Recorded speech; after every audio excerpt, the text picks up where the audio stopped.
Okay, what's going on, guys? Welcome back to another video. In today's video, we're here for Jujutsu Kaisen Season 2, Episode 5.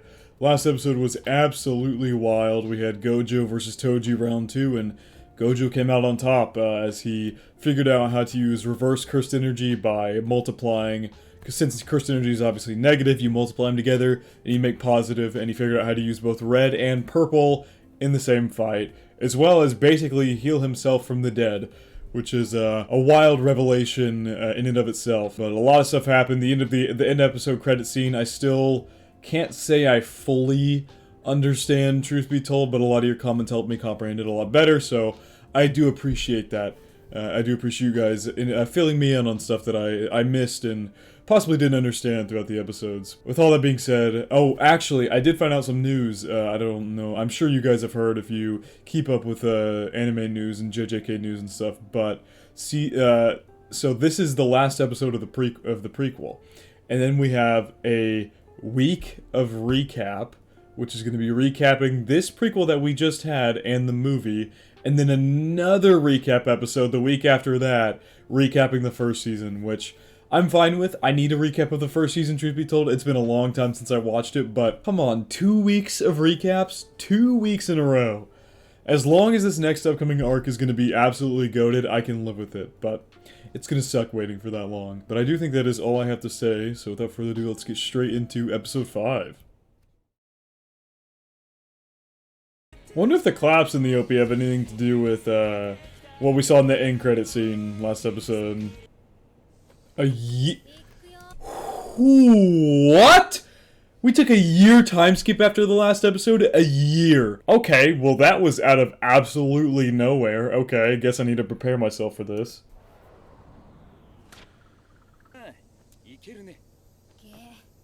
Ooh, why does Ghetto look tired, Loki? Well, we know what's gonna happen. We know what happens with Ghetto and Gojo. Also, this shot looks crazy. I don't know what the angle here, but it looks crazy. I'm kind of nervous because this is the last episode of the prequel, so something's got to happen that explains why Ghetto goes down the path that he does.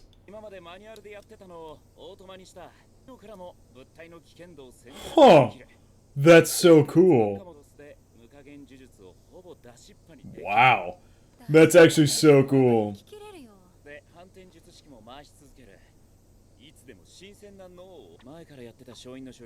The animation! Oh my god! What is going on? Why? With the hand animation? What? Why? Why? I can't even begin to imagine how long that took to animate.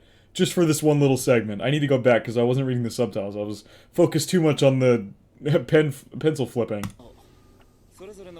Wow. That's crazy. Domain expansion, teleportation over long distances. Oh. Oh. His eyes look dead. Like, that's scary.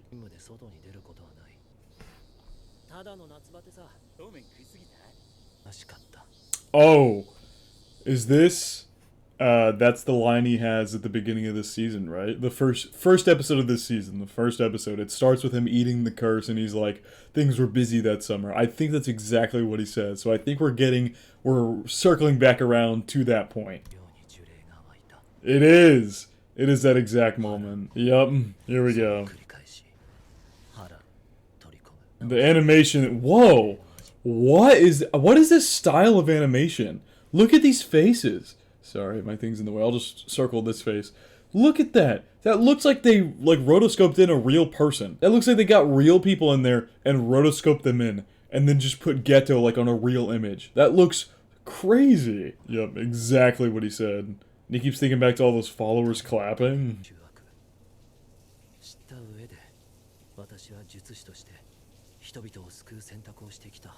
Man, that really affected them, that whole scene. Really messed with him. Oh my god, this shot is beautiful. Yeah, the claps are still ringing out in his head non-stop.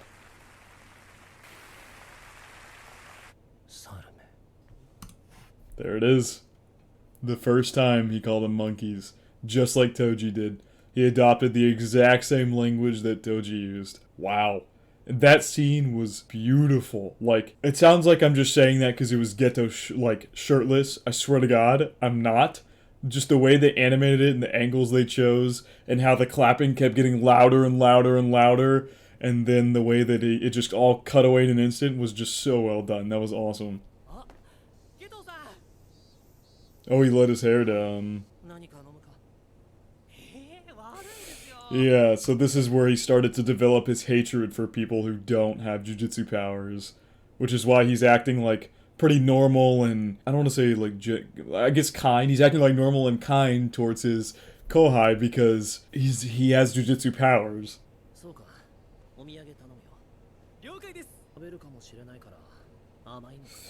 His eyes. Look how the hair down and look how exhausted he looked. You can just see under his eyes how tired he is.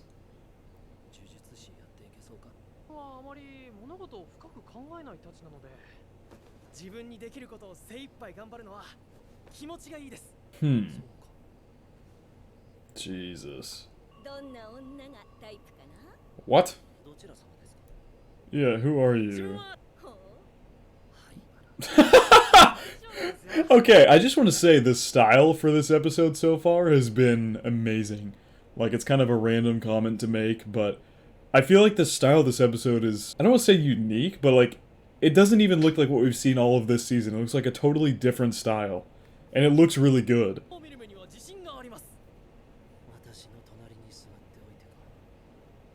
Ooh. Ooh, I'm a good judge of character, and he says, you say that while sitting next to me. Ooh. So who in God's name is this lady?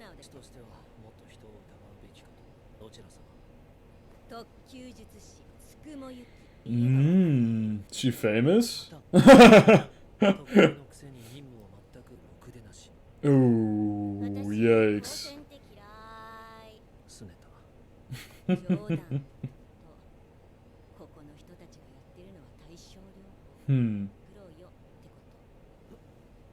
Oh no, is she the reason that he changes to the way he does? In truth, I guess this whole year that's passed, he's begun to hate non-jujutsu sorcerers more and more, which that adds up. To go from hating them to wanting to wipe them off like the face of the earth is such a drastic change. There has to be some catalyst and reasoning for it. And if this chick is about to tell him that like a way to remove cursed spirits altogether is to get rid of like normal people, then I think this might be what changes him. But that's me making assumptions. So let's watch first before I start saying things.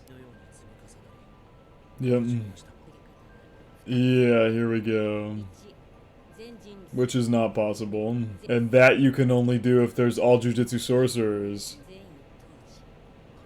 Oh!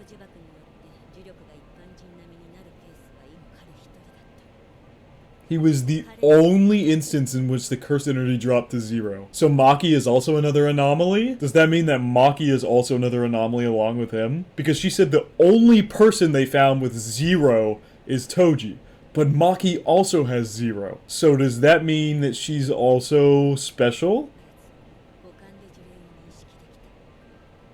Yeah. Huh.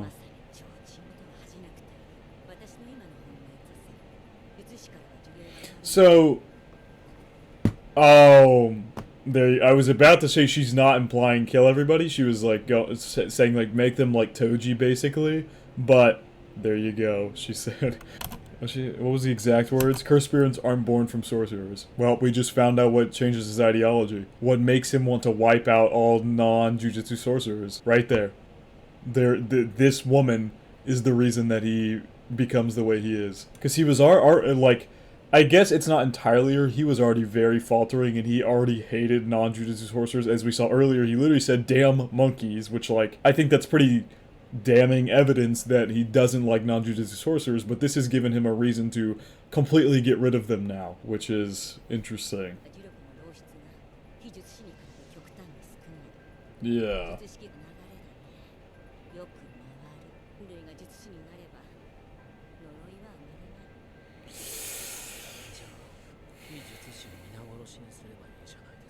That's so drastic.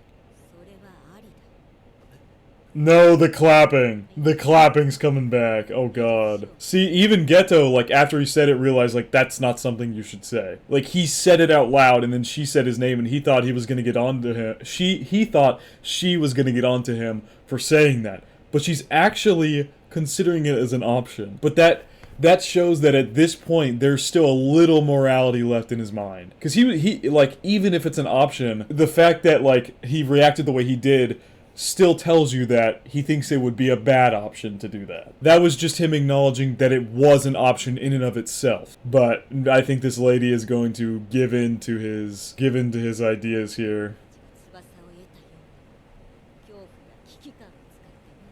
Oh god, the clapping getting louder again. Oh.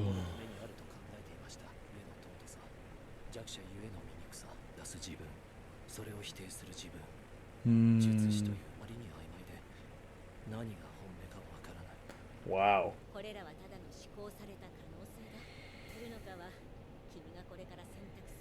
And we know which one he chooses. Wow. That was so well explained. That was, like, so well explained. Like, I understand every bit of that. From start to finish, I understand all of it, and I understand why he makes the decision he does. I understand his motive. There's nothing's hidden. It's all on the table, and I understand it perfectly. I love that. They made it super simple and super easy to understand everything going on. That's great. That's actually amazing.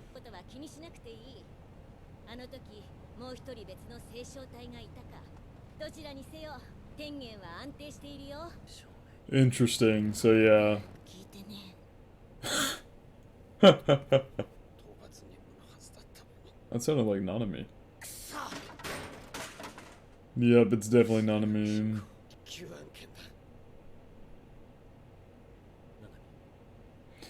I swear, the lines under his eyes just keep growing. They just keep getting bigger. Look at how dark they've gotten now.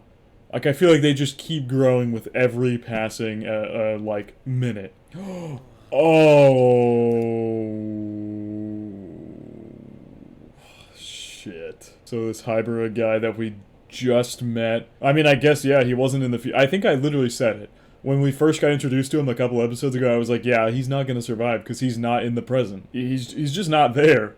So it means he definitely does not survive, but that sucks. I wonder if this is why Nanami ends up hating Jujutsu sorcerers and that's why he, like, leaves the job entirely.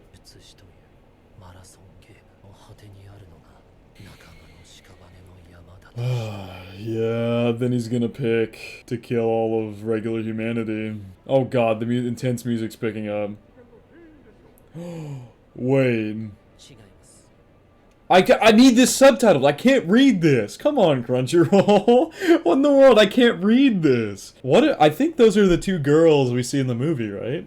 They have the same. I think that's the same. I don't know why I remember that detail from the movie, but there was two girls who, like, we didn't get to see much of. They were only in the movie for, like, a few minutes, like, at most. And I'm pretty sure it was these two. Huh.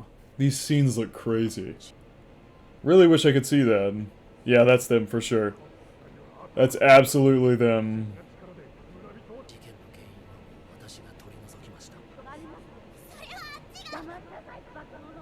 Ooh.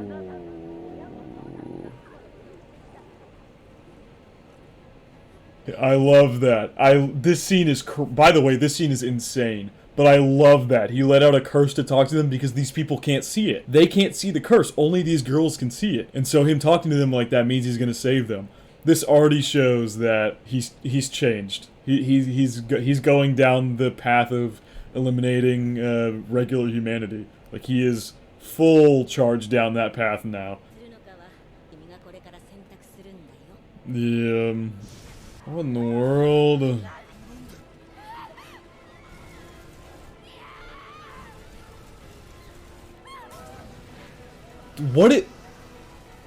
Did he release a curse on their village? Oh, now you want to tell me. Jesus. Oh, wow. It was. 112 residents of the village were killed after which a fire by the time Jujutsu High investigated on September 23rd. Investigation confirmed that all 112 were residuals revealed to be the work of Suguru Geto's curse manipulation. Yep, that was him. That was his turning point, was seeing those two girls. That was his turning point. He is now a villain. He has made himself a villain now. This is the turning point. He met those two girls and that was it. Jesus. Yep. Episode's been directed beautifully. I understand his motivation. I've been asking all season to learn what his motivations are, and they have showed me perfectly. They have depicted perfectly and explained perfectly. I couldn't have asked for a better explanation, honestly. Like, it's being done so well, and it's animated so beautifully. Is that Gojo holding this? Oh, they sentenced Ghetto to death! Oh my god, yeah, Gojo's seeing this for the first time. Yeah, Gojo's not just gonna accept that.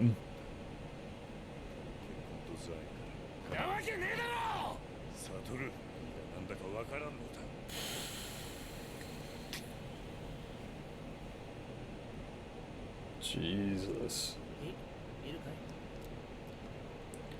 Oh my god, he looks so much happier. He looks so much happier. Look how his hair's down. He's changed his hair now. Now we see the different hair. And he looks happy. That's insane. All the lines under his eyes are gone.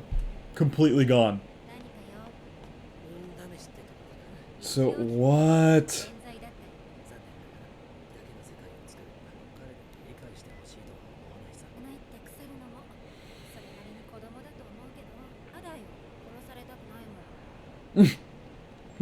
He probably told her to try and stop him, but she's like, "No, I don't want to be killed."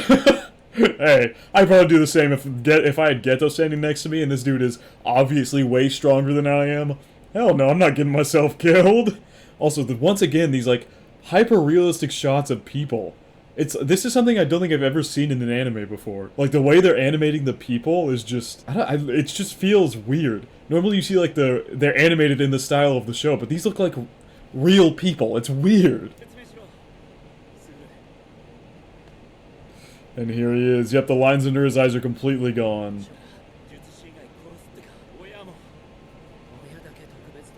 Oh my god, yeah.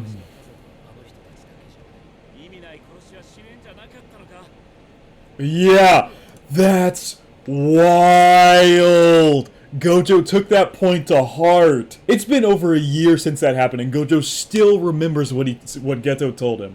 There has to be a point to what you're doing if you're going to kill people for all Jujutsu sorcerers. There has to be a point. But on Suguru's side, he's like, yeah, there is a point. There is a point to why I'm doing this. And he believes steadfastly in that point.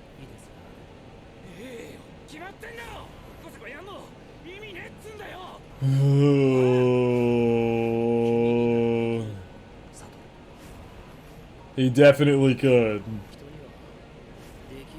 I think there's also, as much as there's like, as much as Ghetto's changed his ideology, I think also Gojo becoming so much stronger has hit him a lot harder than I think he's letting on. The way this statement here proves that there's a bit of a, I don't know, what do you call it? I guess jealousy, envy.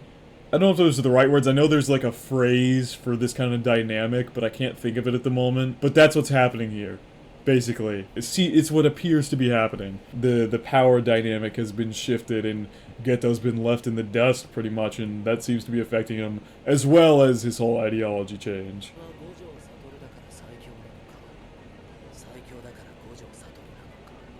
Ooh. It's not. Oh my god. The ideology's obviously wrong. Killing everybody, that's just wrong. Flat out wrong. But the points he's making about, like, Gojo and how he's going about the ideology, they're true. It's entirely true. But obviously I don't agree with his side, and I also think it's, even if you can make it a reality, Jujutsu sorcerers are few in number. There's not that many of them. So killing everybody else in the world, what are you left with? How do you make a society out of that? There's just very few people in the world remaining. That's the one thing that doesn't make too much sense here, is like, once you eliminate all Jujutsu sorcerers, what's left? All of society is gone. You have to build it up from square one with what little people you have remaining. So I don't know. There's definitely several flaws to Ghetto's ideology, but I understand why he believes in it and why he wants to go forth with it. It makes sense. Yeah, you could kill him right here, but you can't. He can't do it. He can't do it. There would be a point to that. Wow. Oh my god. That Ghetto's got me stunned here. Because everything he's saying makes sense. I understand, like, this whole episode is built up to everything making perfect sense. I think that's also a testament to Gege Akutami's writing. This is so well thought out. Because every point Geto's saying makes sense. I understand why his ideology is a thing. All the points he's making here make sense. Like, it's just so well-rounded and so well thought out that I don't have room to question it. I don't have room to sit here and question why or what's happening or why he believes what he believes, because all of it's been told to me in perfect detail that I understand it fully. Doesn't have an answer for you. I like that. I like how he understands.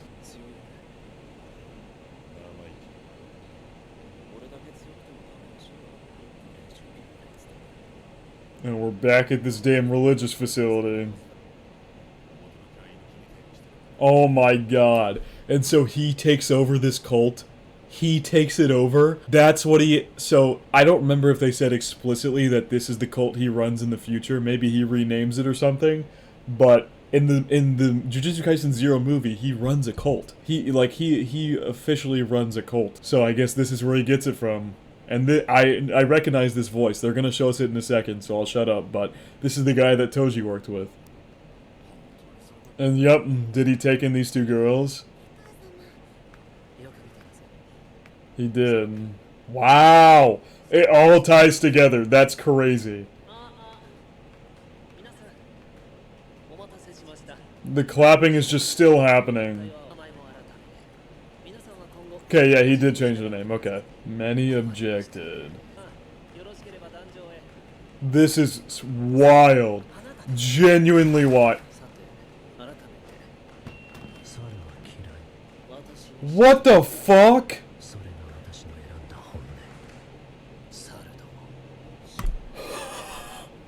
Oh my god, we're getting... Okay. I have so much to say about that scene. I'll talk about it later. We're gonna get into this now. This episode is insane. Genuinely insane. Like, I'm in awe.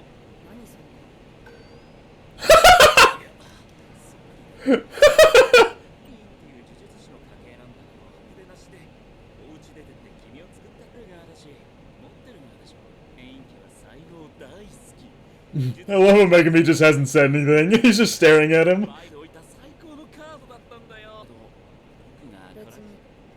I don't care. Yep. Oh, yep, that's his sister. The sister who ends up getting cursed in Season 1. I'm still excited to see how that plays out. Because I know something's gonna happen with that. At some point, it has to. He's really smart. He's really damn smart.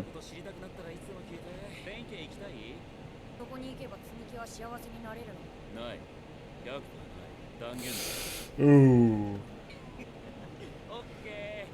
Looks like you're coming with me.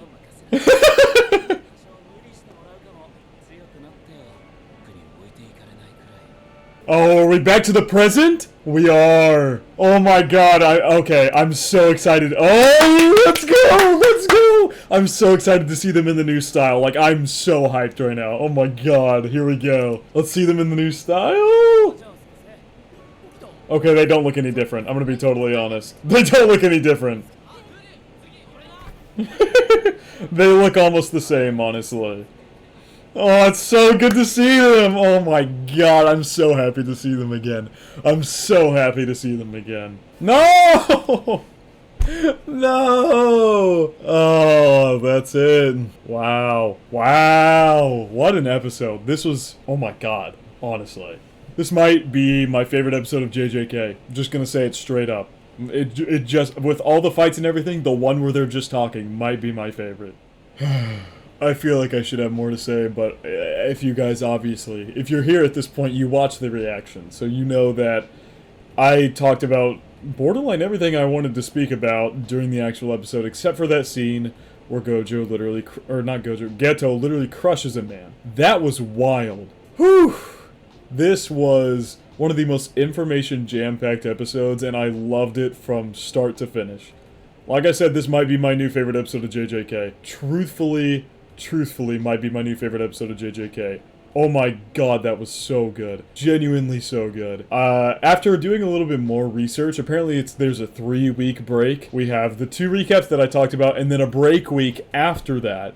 So technically, we won't be getting episode 6 for almost a month, which is wild. But until then, I hope you guys will stick around for the rest of my reactions until JJK comes back, and we can hop right back into that. I'm so excited to get back into the present, having now seen this prequel, and knowing more about Ghetto, knowing more about Gojo, just makes it all the more better. I'm so excited to see where the series goes forward. I've heard the next arc is going to be just absolutely insane. I've heard the next arc is one of the best arcs in the series, so I'm beyond excited to see that. Just all in all, this episode was fantastic. This prequel was fantastic. Overall, the first season, plot-wise, there wasn't a whole ton there. It was very slowly advancing as different things happened, but plot-wise, it didn't go that far. This has taken the plot to a whole nother level in my mind. Knowing what everything that's happened with Gojo and Ghetto, just generally speaking, the plot is on a whole nother level at this point in my mind, and just, this whole prequel's been so good. I do think that's going to wrap it up for my reaction to Jujutsu Kaisen Season 2, Episode 5. I hope to see you guys back here in about a month or so after the recaps and the break is over. I love this prequel, but that's going to be all for me. I hope you guys did enjoy, and I hope you all have a good day.